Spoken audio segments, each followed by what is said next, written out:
Hello and welcome to the Indie Bandits podcast or Twitch channel if you're joining us live, or maybe even YouTube if you're joining us from the future. We are across all space time with these little sessions that we've been having as of late. It's our sixth marketing clinic, and if you don't know already, I'm Joe, and I'm joined by our resident content marketing expert Jimmy, who, as always, will Well, be joining us. How are you, Jim? I'm all right. Yeah, you. Yeah, not too bad. Thirsty boy. So those joining us live will get to see me take a little swig of my beer, and it won't be the only time.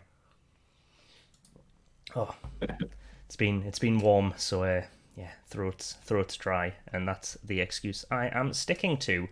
So if this is the first time you're joining us, we've started these sessions because we did our State of Independent Games report a few months ago. That's available on the website if you want to check that out. But basically, we uh, we found out that indie devs mightn't be marketing their games to the best of their ability, and they are quite open with the fact that they're not marketing experts. And we thought that at least the fact that Jimmy has 10 years in content marketing and I'm a translator and copywriter with a background in marketing and a specialism in marketing, that we might be well positioned to uh, shed some light on the whole thing, the whole marketing shebang.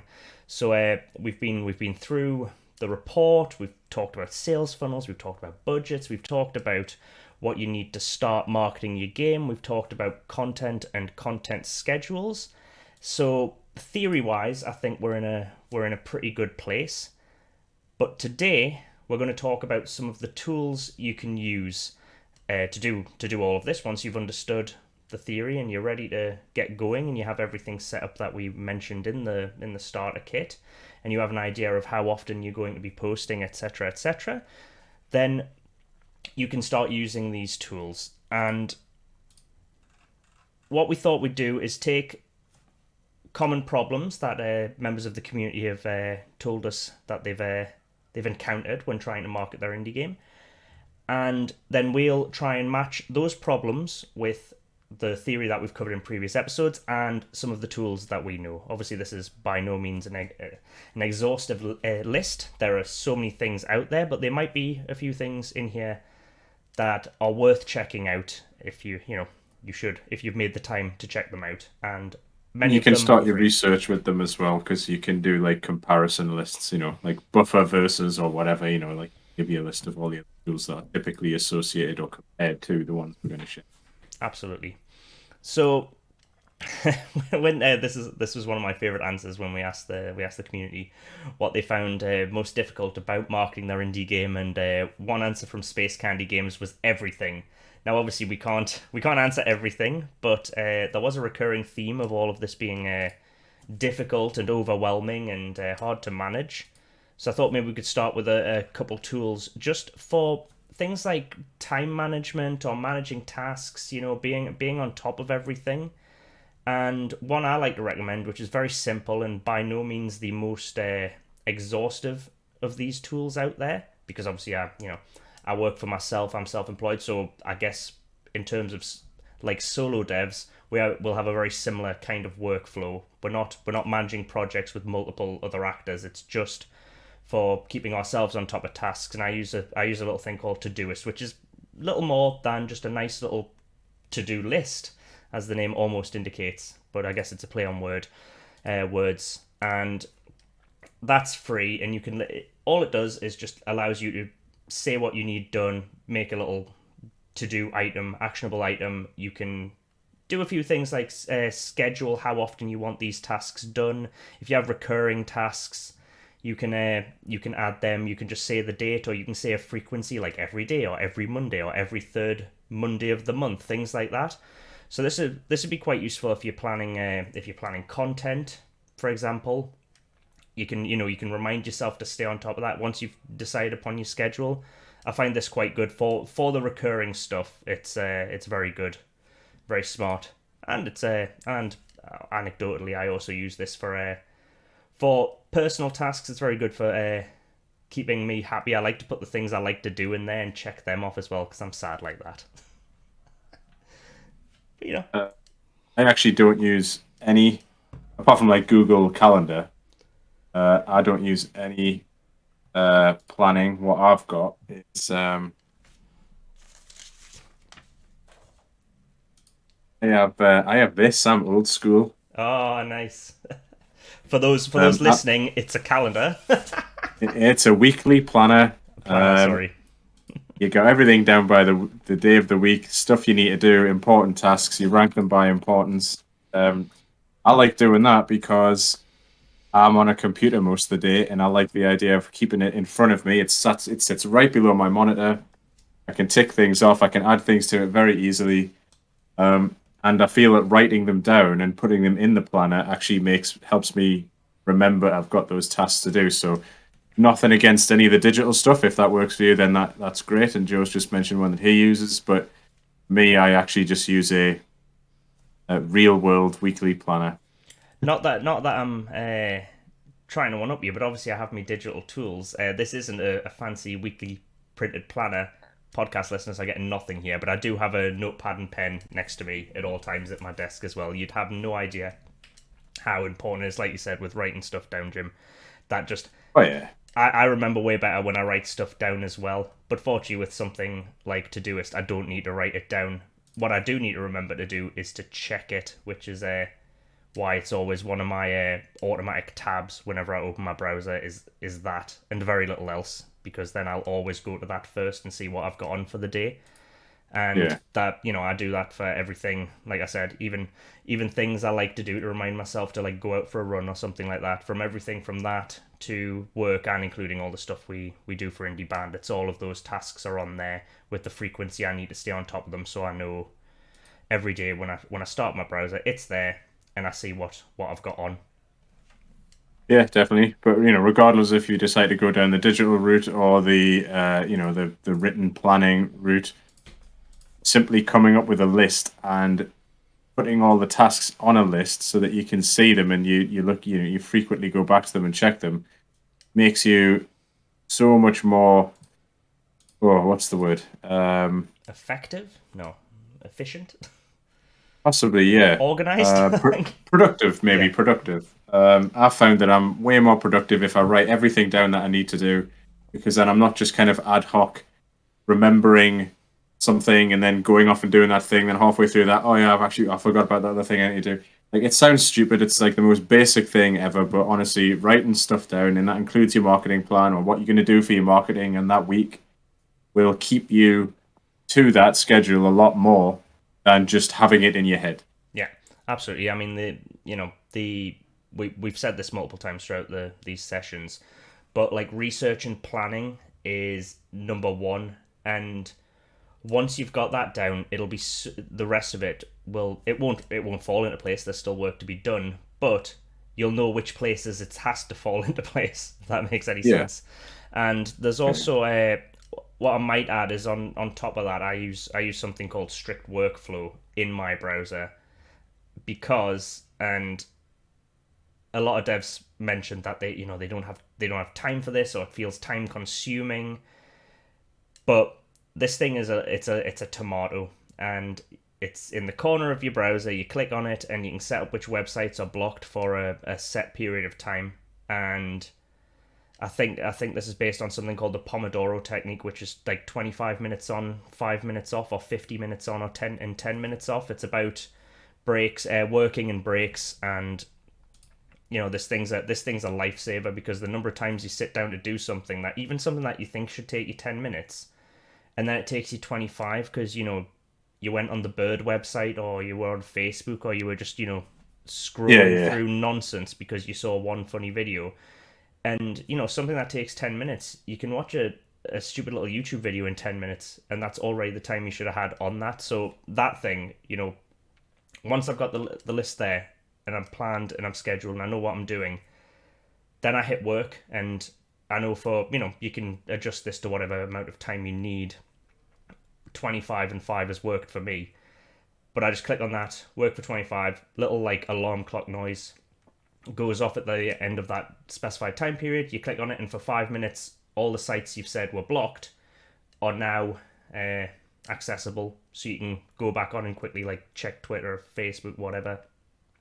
It doesn't do it automatically. You've got to do it. So if you run over, like if I'm doing something, I'm in the middle of a sentence, in the middle of a task, and I want to keep going, it's not going to just like throw Twitter in my face at the end of 25 minutes. You can just like you can run over, but the same is true for your downtime when the sites are allowed. So that's the only drawback to that you may have to have a bit of self discipline and make sure that those 5 minutes don't turn into 6 or 7 minutes when you are having your break. That's on you to click it. It won't automatically block the sites until you tell it to. But other than that, it's great for productivity. So with that, with a planner, with something like Todoist, get that and get your plans set up and your workflow, and then from there, I think you're in a good place to actually start tackling these tasks and managing your time. Yeah, and you get like other studies that have been done to back this up, but when you put everything down in a list and you've got yourself all planned off, and as you go through the tasks, like ticking off tasks makes you want to do the other tasks a lot more, and it gives you like a little endorphin kick. Oh yeah. Actually, like having them written down, even just purely so you can tick them off as you do them, actually makes you more productive. I'm sure there have been studies done to prove this. So, it's as I said, it sounds like the most generic, banal advice you'll ever get. Write a list and stick to it. But honestly, it makes a big difference productivity wise. Oh well, like anecdotally, I feel it. That's why I put everything down into like my personal life into it, because it's really good for my own personal well being. And you know, even putting something, like regular breaks, drink water, stuff like that, tasks that you have to do, and Yeah, yeah, you can sometimes forget. The For the like work life balance, the way I use it is I put down everything I like to do that I find productive. So I guess like good hobbies, whatever you want to call them, and then I can see, and I just have them set as like repeating tasks to do. And anytime I'm at a loss of something to do, if I'm not working, rather than having like unproductive downtime, I like to use this to go, you know what? I haven't ran today. That's a reminder. I'll go out for a run. Or hey, I haven't like practiced playing the piano today. I'll give that a go, rather than watching video number 50 on on YouTube. It's like, unless yeah. I'm spotting up for the pub quiz, a lot of the shite I watch or read on the internet isn't much use. So it's better to have like something you should be getting on with, and when you've done it, even if it is like a hobby, like you said, I'm sure there's an endorphin kick in there for you, whether it's work and or play. Yeah, yeah, definitely.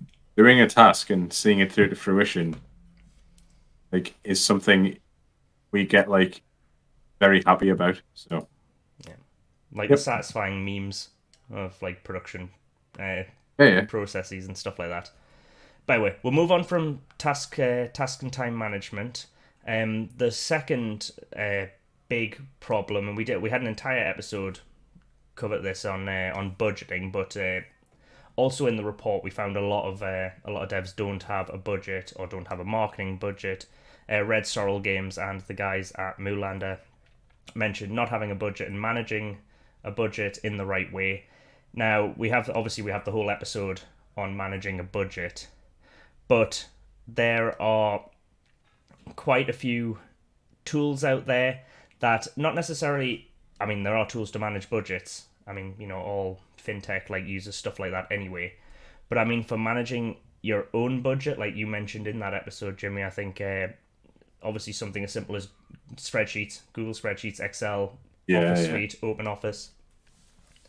Open Office for one is free. I think if I think most people will have an Office suite. I mean, if you have a computer, you're gonna have either Microsoft Office or one of the free versions.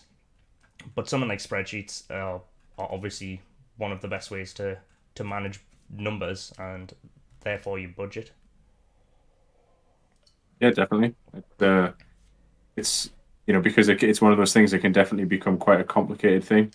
Um, so from the very beginning, it's a very good idea to use a spreadsheet, Google Sheet, Excel, whatever it is you use, to just keep track of everything. So you're aware of what the budget is, what percentage of it is going onto any particular channel at any time, how effective that's been. You can probably enter, you'll be able to enter things like conversion rates as you go along. You know what proportion of your marketing budget is performing the best and what is performing not so well. And it's a simple thing really that shouldn't cost any, especially in the beginning when the marketing budget might not be super complicated of the marketing plan. Um, right, that's a no-brainer. Use those tools that they're free. Well, Google Sheets is free anyway, so So is you can open use office. that. Yeah. Um, and just stay on top of your budget. Make sure you put everything down. All of your expenditures, and then how you track the effectiveness of that. Add that to the budget as well, because then it's very easy to look at it and see kind of what's worked well and what hasn't worked well. Yeah. There's no need to spend any money on that in the early stages. Definitely not. You don't need a fancy tool to track a marketing budget. No, and obviously, if you want to know more about marketing budgets, we had the previous episode in which Jimmy spoke at length about all of that. But the tools needed, as we mentioned, are free. The tools you'll need for budgeting, even if you have no budget, are predominantly free, especially, as Jimmy said, at the start when budgets might be limited. So let's Yeah, move. definitely. Let's move on because we had a whole episode on budgets, so we don't need to go into them anymore. But again, much like with the kind of overwhelming nature of marketing an indie game and finding the time, we I found a lot of devs mentioning consistency being difficult. Obviously, we mentioned those time management tools and the workflow tools you can use to help remind you. Um, Yeah. Devs like Well, that will help immediately. yeah, like that'll get you on top of it. And just a shout out to the guys who actually, you know, drew our attention to this. Weekend Panda mentioned it. Amazing Block did as well, and Starkeepers did on Twitter. Those devs mentioned that like being consistent is difficult, and obviously with time management tools, they should remind you. But also, we pointed out in our content and content scheduling episode that there are a lot of native and free tools to things like social media that will allow you to schedule content ahead of time. So if you're struggling to regularly post or regularly market your game, remember that when you have time to post something, you should also have time to schedule something. So if you've planned well, then you'll know when you'll not be able to post, what times you'll be busy, and you can schedule content for then. And that obviously is a nice shortcut. Obviously, you won't have the time to engage with people as much if you're not able to access those platforms. But if you can still get the message out, especially at the top of your funnel where you're trying to just generate visibility and awareness for your game, just having stuff that goes out automatically on a schedule is worth its weight in gold, really. And I might add there are a few Yeah. platforms and tools for that as well. That because obviously I said there's all the free solutions are native to the platforms. So Facebook, Instagram, Twitter, these platforms can all even YouTube. You can obviously you schedule your uploads Yep. and your posts and your tweets. So you can do that on those sites themselves. But they're That's probably the also best place to start. absolutely. But when obviously for like larger businesses or larger projects, there are a few tools out there that can bring all your social media into one place. These are generally more for like social media managers or community managers. But there's Yeah. I remember back in the day when I was a marketing exec, having to manage stuff through Hootsuite, which was a for a while was quite a powerful tool, and I believe it still is, but not at the free level. I think obviously for individuals and solo devs, I'd advise sticking to the native stuff because Hootsuite starts at like 40 dings a month, £40, €40 or whatever, which obviously is for a solo dev with no budget, 40 a month obviously quickly adds up. So I wouldn't advise that, but it could be something very useful for, say, with multiple projects, multiple social media at that stage, or a community manager if you're someone who's either a community manager or PR or whatever for several games and several projects. Then these kind of tools are actually quite powerful. Yeah, I would say if you're just getting started with marketing, You should really look to find the best first channel to use when it comes to social media and just get really good on that channel. I wouldn't worry about needing to appear on 3 or 4 different social media channels. Pick one, maybe two that you think are the best ones to do. And for that reason, I would recommend if you're just getting started and you're only using 1 or 2 channels, just use the native scheduler within those channels.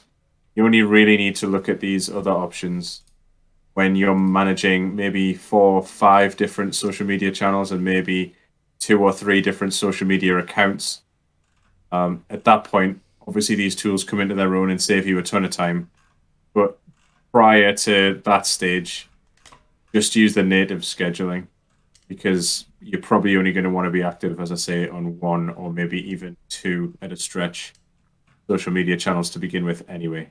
Yeah, I just add with those tools, it's something to be aware of because obviously Yeah, if it's your first project and you're a solo dev, as you said, Jimmy, you wanna focus on platforms. You should have done your research and you should have found something that is manageable for you. And obviously, you can't be managing hundreds of social media accounts at once. But it is something to keep in mind for future growth. If your game's a huge overnight success, and in the rare cases this happens, but there are some that have done it. I remember stories like the game Fall Guys, which was it a year ago or even 2 years ago, had this massive boom in popularity. Much like Among Us as well, yeah. another example of one of these like secret hits that in a matter of weeks became bigger than any of the devs could have possibly imagined when they were making it. I can imagine stages like that they had a lot of sitting down and talking about how they have to obviously image management and social media management, and at that point they would have been looking to tools like these at the top end. So it's something to be aware of, that if your social media is starting to feel like it's getting out of hand because you've had any success, these things do exist. There is an alternative to the native back end of these social media platforms. Yep. But just make sure you use the schedule, as just as Joe said before. 4 of the 5 days of a week, you need to be developing your game, then fine. But on that fifth day or even half of a day, try and create as much content as you can and schedule as much of it to cover most of the days that you're going to be doing your development so that you just consistently turn up because that consistency breeds familiarity, and when you've got that familiarity, people start to look at the product. So it's an important thing to get into the habit of doing, finding blocks of time to schedule social media content. Well, that was the point Amazing Block had made, saying being present on social media every single day is not easy for everyone, and it's not. Which is where a bit of the social media smoke and mirrors comes into it, where you actually don't need to be on social media every day if you're a bit smart. If ideally, you'd have someone dedicated to doing this and community management. But in the event you don't, you can still appear to visit social media every day through just the simple act of scheduling. Yep. And So let's move on to the next big issue that I'm encountering, and this was the actual content itself. And a lot of devs seem to be struggling with just having something to say. And personally, I'm not entirely sure where this comes from, because for me, I'm like, I'll eat up anything. I love to see updates from games. Like, that's why I'm into indie games. But there seems to be this kind of struggle with, I guess, saying the same thing again and again and again, whilst also trying to keep it fresh. I And think this might come from a sort of the fear of that people have of like either sharing too much or putting themselves out there. I think first thing to remember is what you've just said. People want to see stuff from you, so get it out there. And there's very little chance you're ever going to be able to publish content at such a scale that you are going to annoy somebody about it. So you'd have to be producing insane levels of content to start annoying people about how much you're updating. So with a game, I don't know. I don't make games, so maybe I'm coming from this from a completely naive point of view. But I would think that developing your own game, every single workday, you're probably producing alongside the game hours and hours worth of like fantastic content that your fans want to see. Whether that's you've just coded something that's fixed a bug, yeah, share that, tweet that. If you've just created if someone's just done the artwork for I don't know, the opening scene of your game, if someone's just animated a certain action within the game, all of this is content you should be sharing because it's what everyone wants to see. People want to see that your game is like this living, breathing, evolving thing. So everything you do for work could conceivably become content to be shared on social media.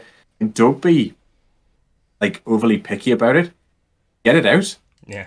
Don't be like, oh, I've done like 20 great things today, but I'll clip it down to the 5 best. Like, no, put those 20 things out. Do that every day.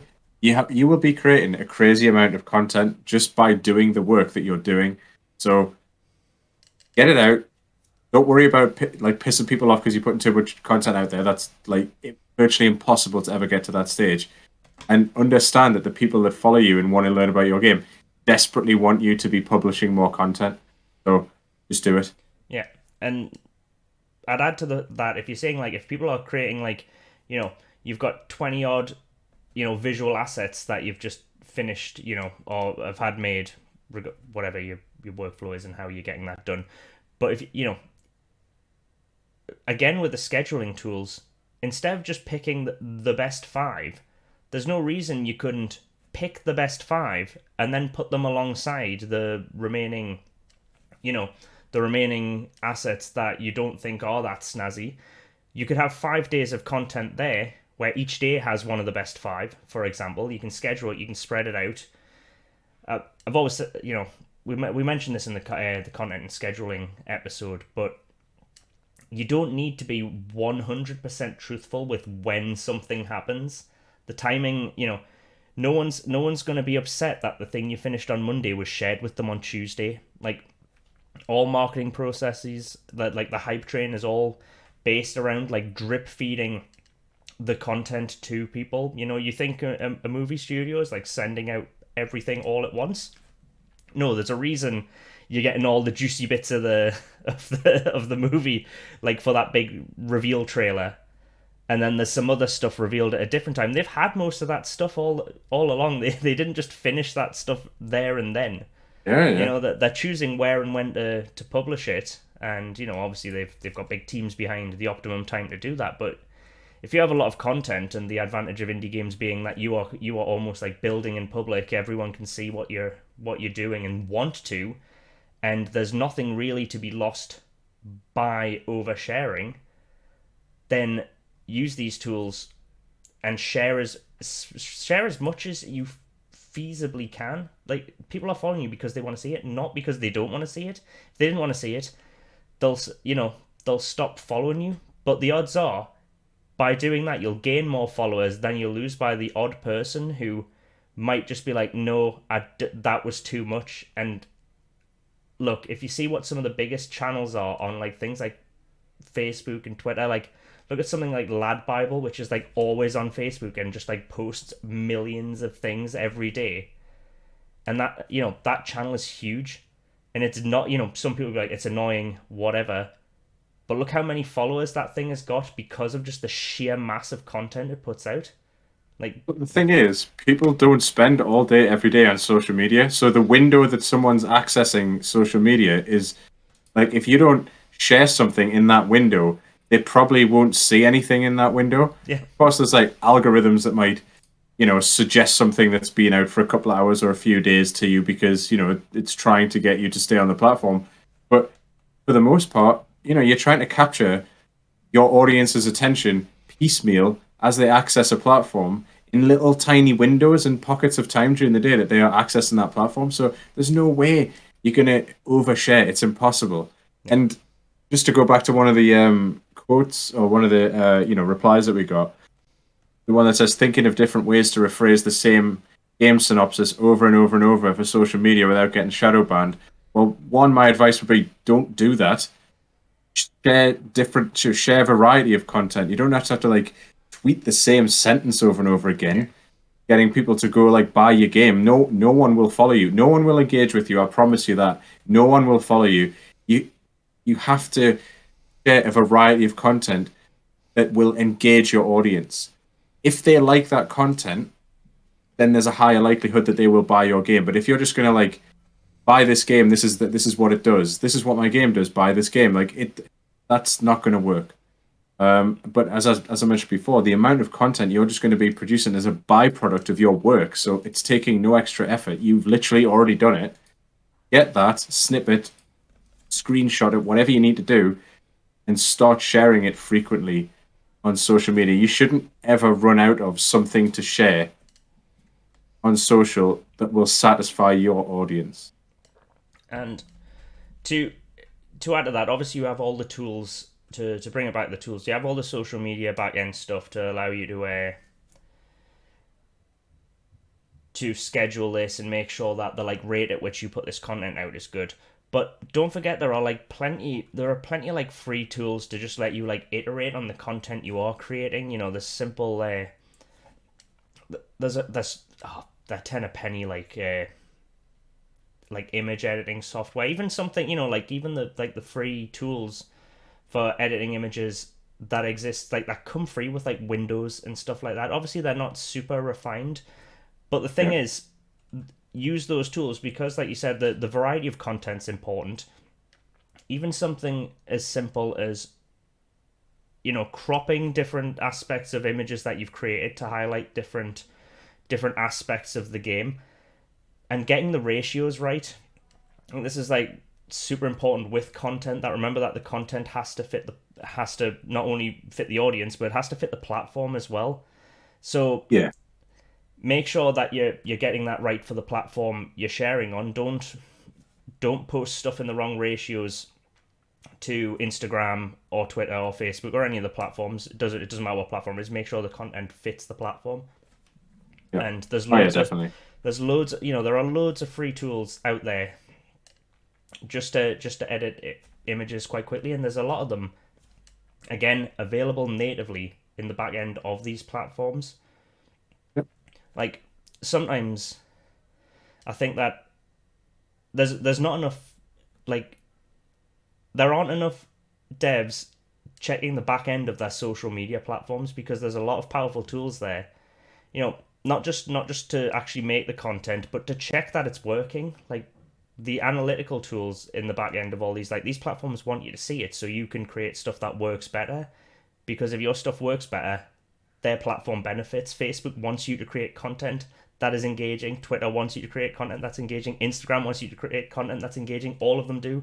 That's how they earn their money. That's how they exist. The longer you can keep people on the platform, the better.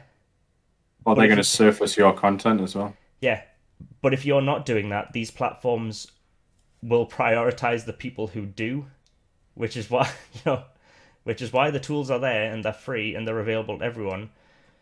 Because these platforms will just choose whoever's using them the best to create engaging content. So make sure it's you. Definitely. Be consistent and don't be afraid to get the content out there. Well, that that probably ties into the next point that devs were highlighting, and this was visibility. A lot of complaints about visibility, and we've mentioned how social media platforms, and I just mentioned there, social media platforms aren't working for you. Their algorithms are working for themselves, and you're just like a what's it called? Like a convenient, like an almost convenient alliance. Whenever you post something that's engaging, like the platform will be your best friend. But if you're not, then it can find something that'll keep people there, and it'll deprioritize your stuff. The algorithm won't be showing your content to as much people. But the important thing is that there are tools to check this. So obviously, if you've listened to our episodes on funnels and the stuff you need to start marketing, then the tools to go with this is analytics, all the stuff that tells you how well your content is working. And again, loads of it is free natively within the platforms themselves. In social media, they'll happily tell you how how much it reached. It allows you to do things like your A/B testing that we've mentioned in other episodes.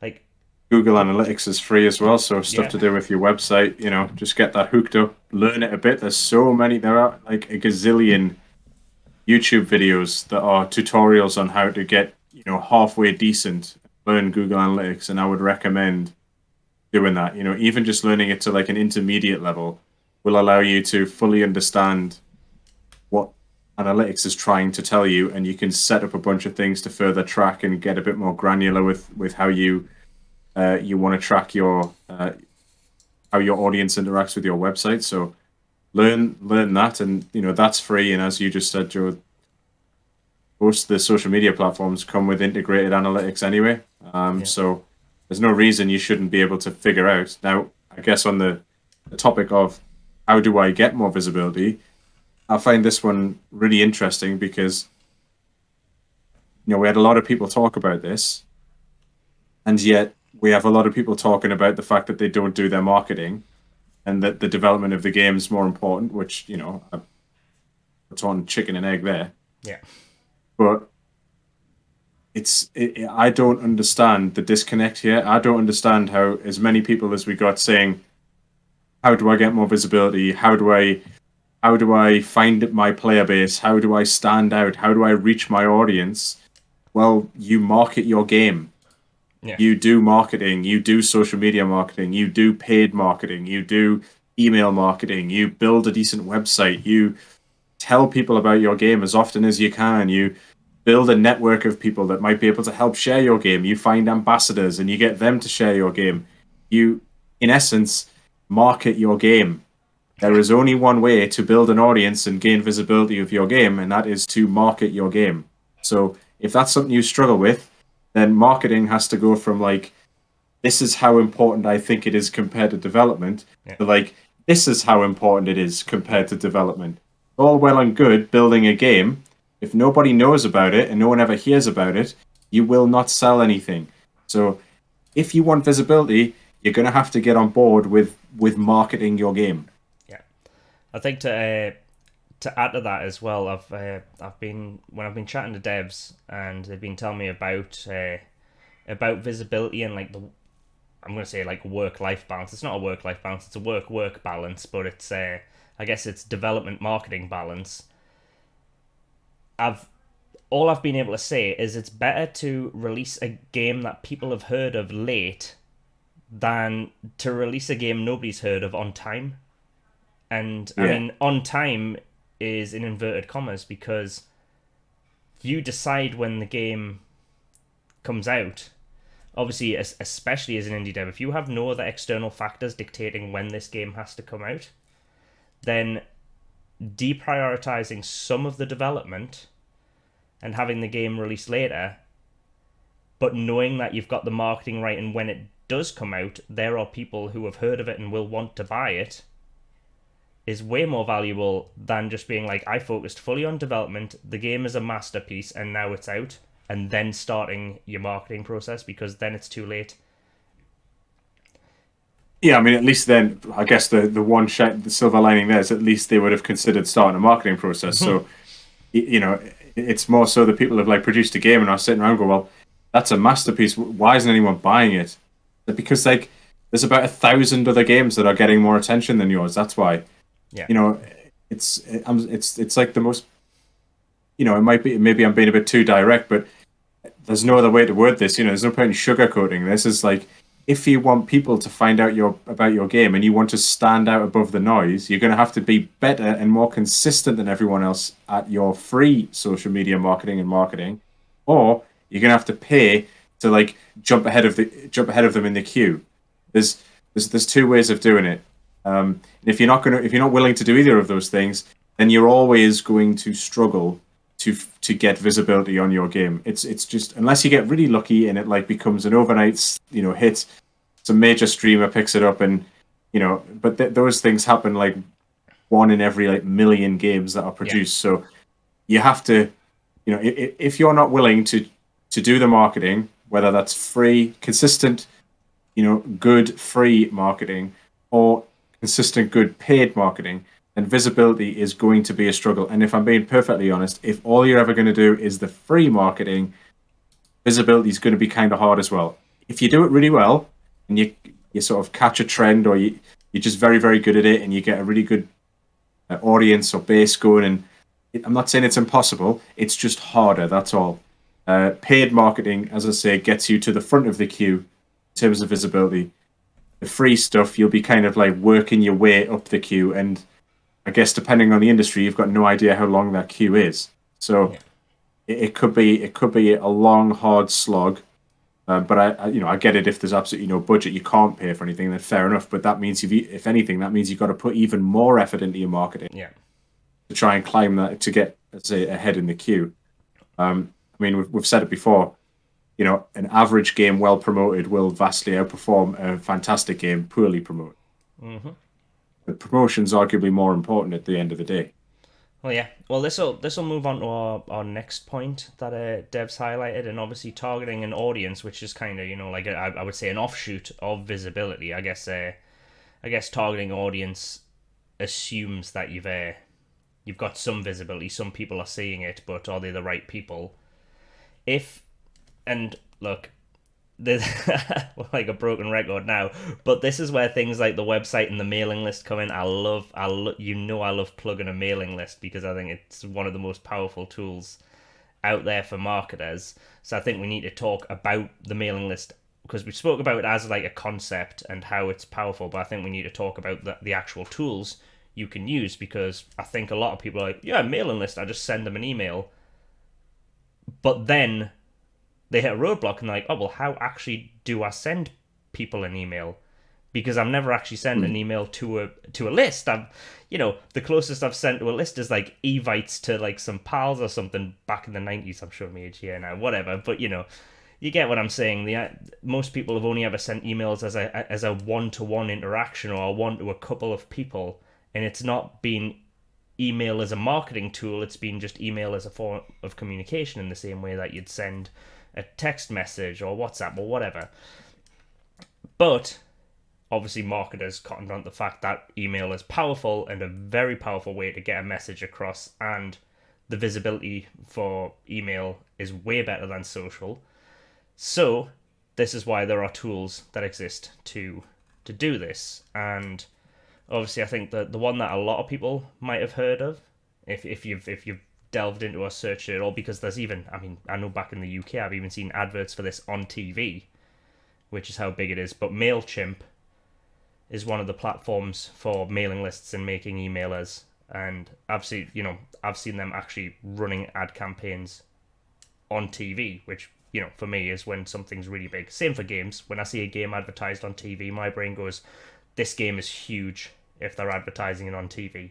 There's only a handful of games that get like that coveted television spot, and you always know they're these like multi-billion AAA efforts. And personally, some people will have their problems with it, but I've used MailChimp and it's quite simple, and for our means we use it with Indie Bandits. It gets the job done. But the important thing we've said about mailing lists before, you own the mailing list. So if you're sick of one of these platforms, you don't lose the whole audience if you swap over. If you build a following on Twitter, you can't get them to migrate with Facebook if Twitter pisses you off. But with a mailing list, you can, with the tools that help you run and operate mailing lists, often called CRMs, but there are, we'll not get into the weeds with this because there are CRMs that are not explicitly for mailing lists, and there are tools that are for mailing lists and aren't full CRMs, but sometimes it's used as like a shorthand. But you can go from one to another and try them out and know that the actual valuable part of this, which is the email addresses of the people who've said, I really like your game or the idea of it and would like to find out more via email, that's yours, and that's yours to keep and is free. Yeah. Going to the one of the tweets we got about this. Jared Chapman said, the difficulty he's got is audience knowing who they are, speaking to them about something worth listening to. And there's a tool I use, and there is a free version of it. I'll give it a shout out here. Spark Toro, Mm. which is an audience intelligence tool. And my recommendation for how people could use this to specifically deal with the problem that Jared Chapman has is you can search for various different things. There's loads of different parameters you can set up on the site. But for example, you could look for social media accounts or websites that talk about, and you could put, indie game development. And then it will give you a list of all the influential people and websites and YouTube channels and podcasts and all sorts of things that talk about indie game development. And from there, you can go find these different accounts, or you can even actually start to look within those accounts on SparkToro to find out what their audience is made up of. So the types of people that follow these influential people within that industry. You can also then see what hashtags that these people typically use and what type of content they engage with best and where they engage with that content more frequently than other places. So, you might find that X person is really influential about indie games. They're super active on Twitter. That's where most of their audience is. And most of their audience are using a hashtag or using these hashtags when they share content. And if you go find that person's channel or social media profile, you can then see what sort of content they share and how engaged people are with that content. So that will immediately give you an idea of the size of your audience, who your audience are, how you can speak to them, and the content that they want from you. So that's one tool that will answer the entire issue that Jared Chapman is having. Obviously requires you to do the research, but it is free. Yeah. Up to, I think you get 5 or 10, maybe 5 searches free. There is a paid plan, obviously. Yeah. But it's a super powerful tool to be able to find out answer a lot of questions that you might have about who your audience are, what type of content they enjoy, and where they like to consume that content. And from there, you can then start scheduling and creating content. Okay, if I share all these cool screenshots that I create every single week on Twitter, I know that all the people that are interested in this type of topic are going to really love that. So I'm going to have a head start there. So I would go have a look at SparkToro. I use it for non-indie game related reasons, but it would work for that. It works for any topic. And it's all about audience intelligence. But the one thing I do like about this tweet is that Jared Chapman's been thinking about all the right questions. Yeah. He's been asking all the right questions. You want to know who your audience are. You want to know what content they want to consume and where they want to consume it. Those 3 things are key before you start doing any marketing.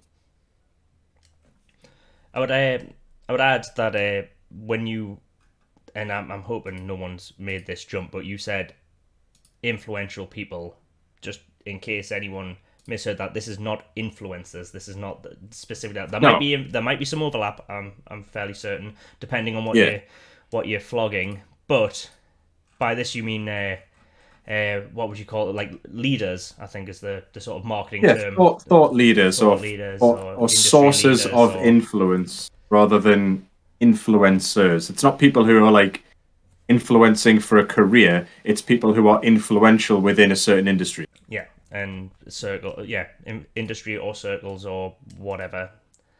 But yeah, it's and again, this goes back to the whole your research, your funnels, what you need. This'll all be informed by, and we've said this in a previous episode, by starting with your research. This is your research will inform everything else. I think if obviously if you know who you're gonna, I mean, even not from what you're saying, unlikely, but even if SparkToro doesn't work out 100% for what you want, and I don't think any tool can, but even if it doesn't work out, you've got I guess the leads or the routes or the jumping off point, like where to start, even if you're if you're limited. But from what you're saying, it's very it's very powerful and it generally does the job. So yeah, you can find out so much stuff from this. I say you can if you literally have no idea where to start with the content, go find some really influential, well engaged with, followed people who are in your niche, and see what they're doing. And you think, oh, look at that! Like 5 of every 7 social media posts is I don't know, a GIF, like a GIF from their game or Yeah. something, or a GIF from some game. All right, brilliant. I need to add more GIFs from my game to my social media. It's obviously, you still need to try and test it after that, but you can you can get some idea from there. I mean, I just literally, while you were talking there, Joe, I jumped on, clicked indie games, and I have now got the social accounts, the people who talk about indie games follow the most, what percentage they are engaged with, um, hidden gems as well. So not necessarily the highest follower accounts, but who get like proportionately, or I guess disproportionately higher engagement rates than the Yeah. huge accounts with like loads of followers. So you can then click on them. The other thing this does as well with, if you have then got all these people and you make lists of them, when you're trying to like get people to play your game or talk about your game, or you want to do some influencer marketing with some people, Yeah. then these are like great starting points if you find individual accounts of people you can go to and say, "Hey, look, I've created this game. I'd love to for you to play the demo and share your thoughts with me, and maybe share it on your social media platforms or channels." There's lots of things you can do with this, but it's a great starting point. Well, what I might add, because you touched on a point that goes back to the research and finding your audience, but and just before recording, we mentioned this because it wasn't a specifically a tool. Well, it is a tool, but we mentioned just the entire notion of Google or your preferred search engine. I guess if people have other preferred search engines, or again, big shout out to the people using Bing, but looking, and you mentioned this with Jared's questions, that they're the right questions. Like, ask the Yeah, right questions, have in mind what the answer is you're looking for, rather, even if this means breaking down a problem, but rather than just having the, like, don't, searching how to market an indie game is not going to give you the answer. It's going to give you a lot of results and a lot of things to read, and then you're going to have to sift through the weeds. Try and be specific in your queries. I mean, even like, I think even Google's been running ad campaigns on this just to fight disinformation, because it says if you search for anything, Google will find you an answer, even if the question itself is quite stupid. Whereas if you ask specific questions with like specific goals in mind, then at least you'll have results that'll answer your questions. So, rather than doing something like searching how to market your indie game, look in aspects of of the marketing you have to do. If you've done any like preliminary research to this, you know, if you've even if you've like listened to us and you've got an idea about how sales funnels work, what you'll need and everything like that, then obviously you can, like these tools we've been mentioning, you can search specifically for these tools, like, which are the most common, website making tools. We didn't actually even mention their websites, but maybe we'll jump on that in a second. But things like, look for specific answers rather than broad and really open to interpretation answers, because Google, will just try and feed you something if you ask a question. So make sure that your research itself is quite smart and you look for specific answers rather than just broad and difficult to define concepts. yeah, definitely. Obviously, we're saying that you need to go out and do all this research and ask all these questions, and we're getting like, where do I start and all this stuff, and you can read and read and research forever. At a certain point, you have to give things a go. What works for somebody else might not work for you. Uh, you might stumble upon something that works really, really well, but you can only do that by trying things, doing a bit of the marketing, experimenting a little bit. Especially if it's you're using the free stuff. There's no risk involved. You're not wasting any money. Uh, at some point, you're just going to have to actually do it and just give it a go. So do the research by all means, but don't kind of like weigh yourself down and never ever get started because, oh, there's another article to read, there's another video to watch. I might Yeah. try and learn how to do that other thing. Like, it's the important thing is at some point you do have to actually do the marketing. Well, learn by doing. Like, I Yeah. think this is an important thing because there was another common issue in here which I removed from our show notes just because we're not fully fully qualified to speak out of it. But there was a lot of the common issues beyond the like overwhelming nature of how much work there is to do was about like mental health and even things like social anxiety about posting on there. And obviously we can't speak for that. That's something that mental health professionals have to deal with. But what I might add, just as a is the kind of lightest solution, is remember that you're not going to get everything right at all, and you know nor has anyone else. Even the biggest companies in the world have made like not like massive social media faux pas, but they've put out tweets and content that just went down like a lead balloon and no one was interested in. You know, something that all the research pointed to, like this was the way to go. They've done all that, and then the social media guy at McDonald's tweets it and goes, "Oh, I really thought that would have performed better. Like we thought it would." Sometimes it doesn't, and that's fine. You'll learn from it. Obviously, you won't learn from like one instance. I've got to say a common thing we see is that someone tries something once, like you said. We had a point earlier about not wanting to say the same thing over and over and over again, which you definitely don't want to do because that's the quickest way to have your stuff deprioritized. The algorithm doesn't like stuff that looks like spam, and stuff that's Yeah. repeated looks like spam. But that doesn't mean if you tweet something once and it doesn't immediately go viral that it's not worth pursuing. You can try variations and alterations on that using the tools, everything from checking different times of day, scheduling, like if you've done your research in your audience, you might know when they're online, but you know what, the audience that actually responds most to this kind of content might be on the other side of the planet and respond better 12 hours later. Your Yeah. research will indicate this, but until you Yeah. actually test the theory, then Yeah. you'll have no idea. And your analytics will give you some indication of that, but all analytics and all your research will give you a potential. Then you have to do it. Then you have to go to the analytics, and again, all these tools are free and available in the back ends of most of these platforms. And then go. Then it's down to you to sift through the information. A lot of these tools have like you know powerful stuff that once you know how to read it, like Jimmy said with like Google Analytics, if you sit down and spend some time learning how to use it, then you'll start to see what all the data means. Yeah. And further to the point of not everything's going to work, and you have to test things a few times to see if it is going to make increase the sample size, I guess. Mm-hmm.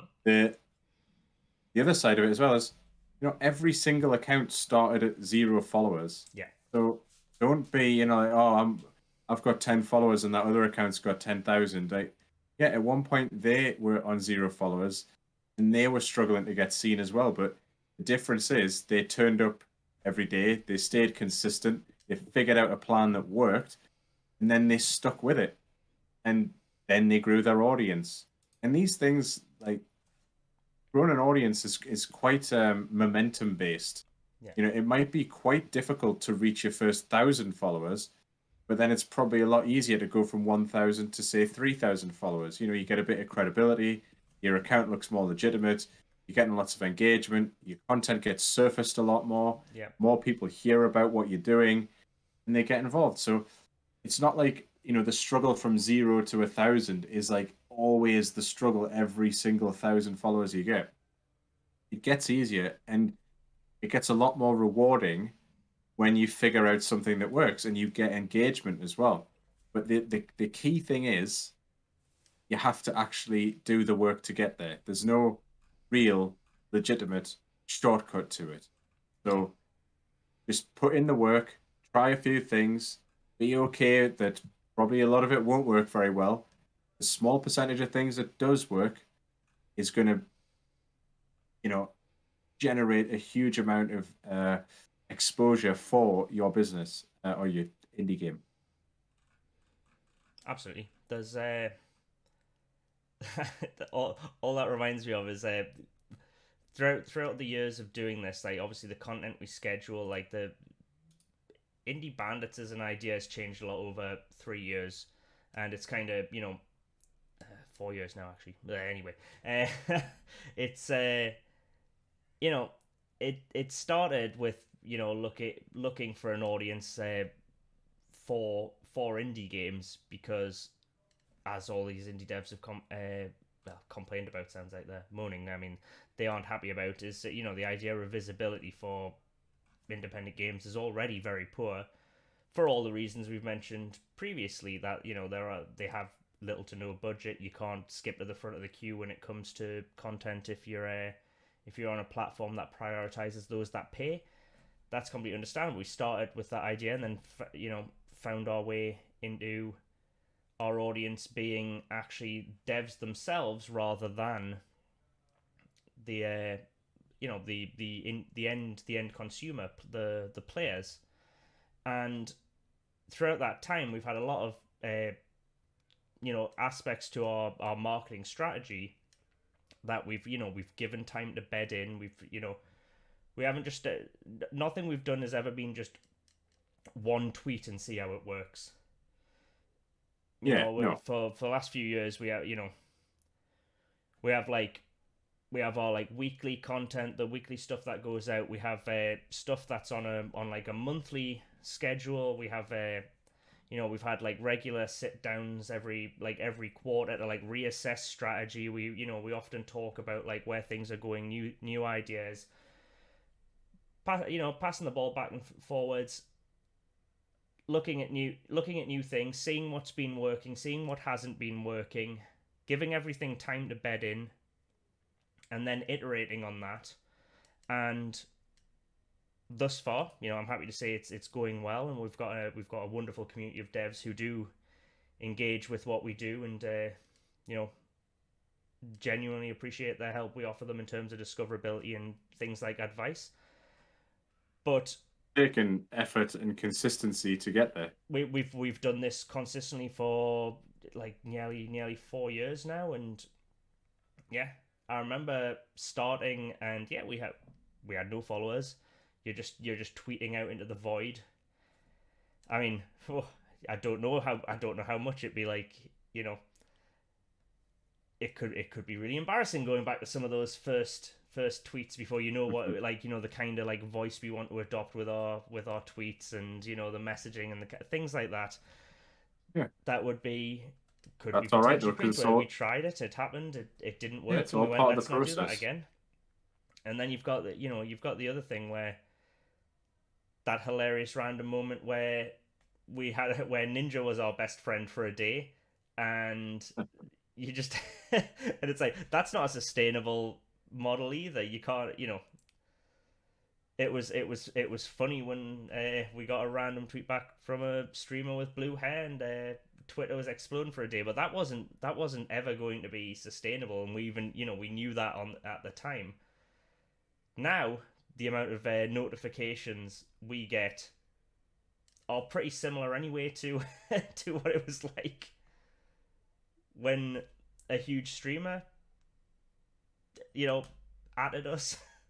And I will say that, while those sort of serendipitous moments cannot be added to a marketing plan, you can't like expect that to happen.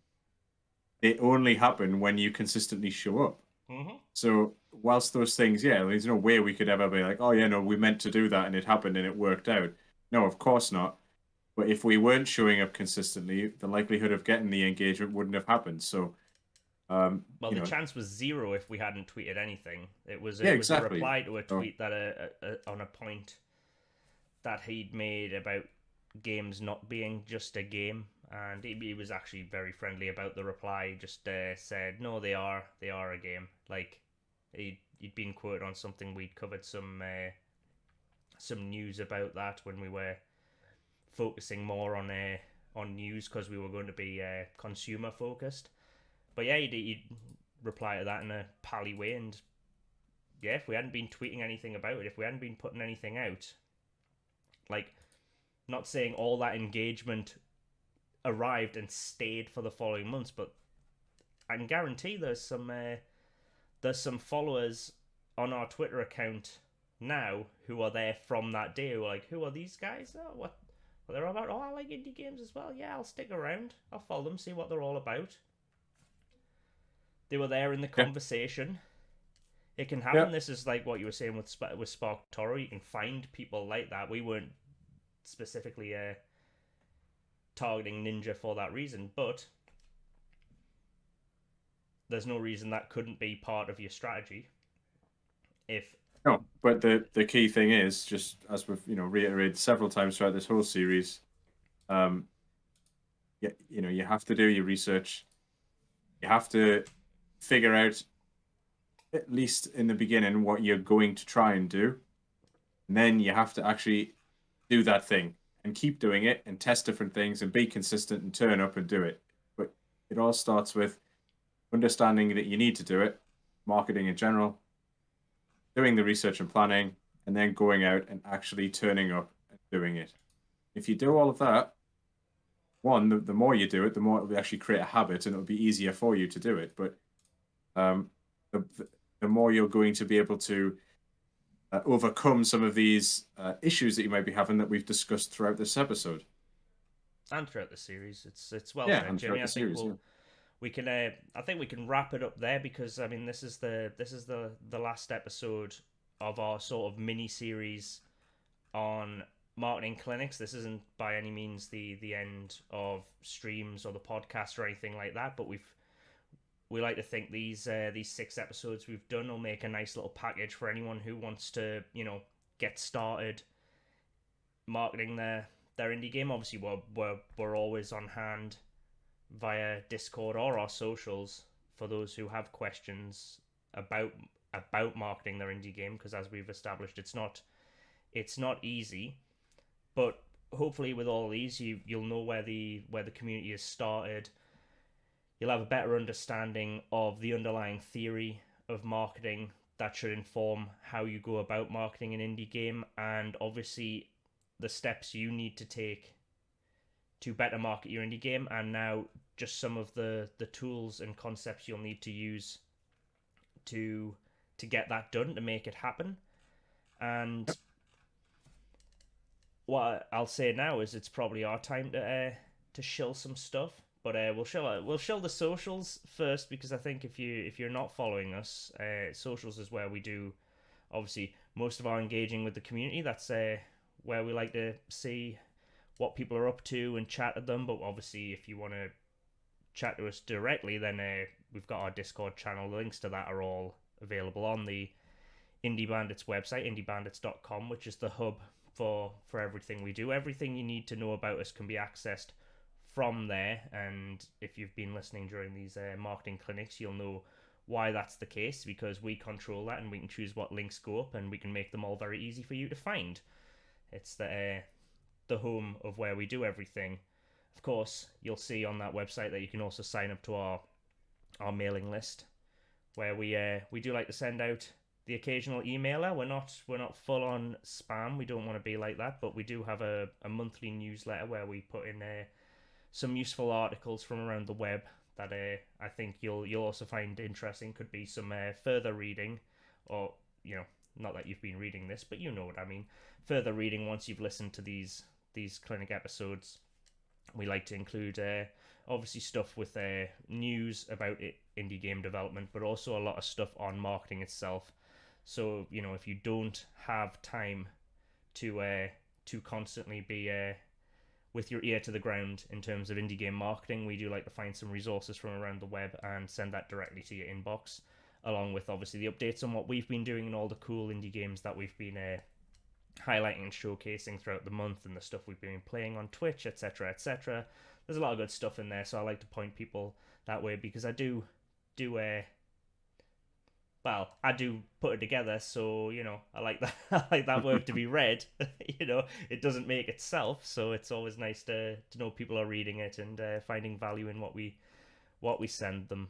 And I think obviously the last thing to mention is that we do this out of the kindness of our hearts. This is where I shake my little tin at you. And if you want to support us on Patreon, we've got some lovely perks for indie devs and fans, and even some stuff for those with greater ambitions, sponsorship opportunities, things like that. We've got a lot of ways for people to support us whilst also getting something in return. We don't want to just obviously ask for your money. We want to give you something that's worth the amount of money you support us with in return. So you can find that on patreon.com/indiebandits or also ko-fi.com/indiebandits if you do want to throw a few quid our way to buy us some beer, etc., etc. It won't be coffee like the website indicates. And I think that's all we have to spiel, except for those who are listening and or watching, which means if you're listening, then you will have to subscribe to the podcast, give us that lovely 5-star review that we've deserved over the course of these episodes. Or if you're watching on YouTube, again, thumbs up, click the bell, subscribe, all the crack on. If you've been around the internet, you know what that involves. Yeah. And I don't think there's any more shilling than that, but I like to keep it to the end rather than the middle because I don't want to dilute our message and the value that we're trying to bring here. What we should have done is at the start of every episode, we should have like screamed about people smashing the like button and subscribing and all that sort of stuff. Yeah, we do things We definitely differently should have here, done though. that. That's our crack on. Value first, shilling second. I think is the. It's not as good as a good a slogan as celebrating independent games, but it's there in invisible parentheses. Value Yeah. first, shilling second. And with that, I think it's time to love yous and leave yous, and we'll catch you next time we're live speaking or live playing. Yeah. So it's goodbye Maybe from later. me. Oh, I was going to do the goodbye from me thing that Archie Oh doesn't man, understand. okay. Sorry, Okay. Jimmy. So it's goodbye from me, Joe. And goodbye from me, Jimmy. That's nice. Seamless almost. Yeah. See you later. Bye bye.